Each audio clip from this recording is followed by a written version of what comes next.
Hello, I'm Tessa Rickard, a nutritionist passionate about helping you to eat joyfully and digest like a pro. Well, hay fever season is upon us. Oh, I know, it's the worst. I mean, what on earth does your gut have to do with hay fever? They're at opposite ends of your body, for goodness sakes.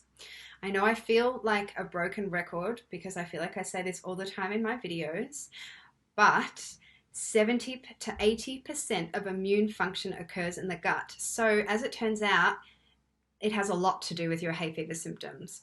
There is a very well established link between GI health and allergies, and children with compromised microbial diversity, or that microbiome dysbiosis that I talk about all the time, are at really high risk of allergies, and it is no different with adult hay fever. So if you have hay fever, you probably have compromised GI health. I never had hay fever until years ago. I had a really bad health gut flare up and I developed a really severe case of SIBO, and all of a sudden I had the worst hay fever, and I suddenly felt really guilty for underestimating all my family and friends who'd been suffering with it for years, and I was literally popping antihistamines like there was no tomorrow. So a poorly developed gut modulated immune system from infancy, or a gut under stress and inflammation like mine was when I had the SIBO infection, that's going to cause your immune system to flag substances that would normally be harmless. So you're ultra sensitive, you're hypersensitive in that state. Check out my other videos if you want to learn a little bit more about microbiome dysbiosis and why it causes so much inflammation. So when a substance comes into contact with that mucosal surface, which could be your nostrils, your lung, or your GI tract through ingestion, your immune cells interact and decide whether or not the substance is a threat, and then they spread the message through to the rest of your body. This is how hay fever can start.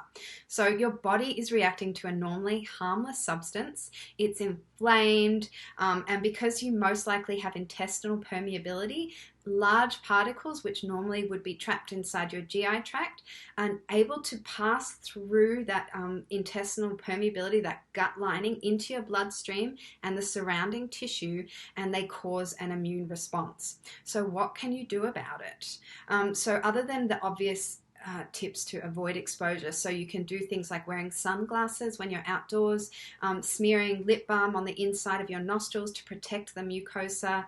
Don't go outside if it's really windy and it's a high pollen count. Vacuuming regularly with a HEPA filter vacuum cleaner.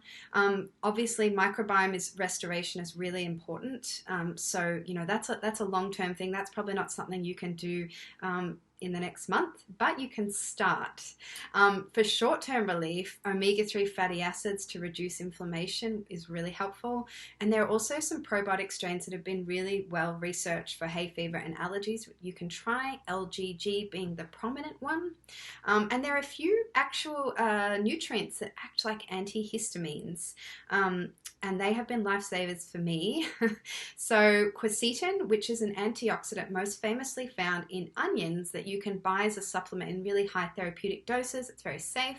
Brilliant natural antihistamine.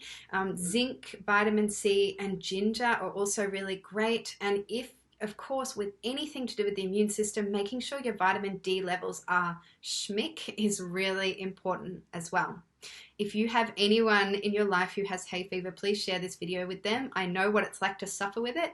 I can happily say that every now and then I get it during hay fever season, but almost gone now. I haven't had any yet, and I'm hoping that maybe last year was the last year I was going to get it. I found that working on my gut health since the SIBO infection, every year the symptoms have decreased and decreased to the point where last year I don't think I took any antihistamines at all. This year, I'm hoping to not have any symptoms and be completely hay fever free. I really feel sorry for anyone suffering with it. It's terrible. It's hard to focus for pretty much 3 months of the year if you get it chronically. So please share this video with them, and I will see you next week.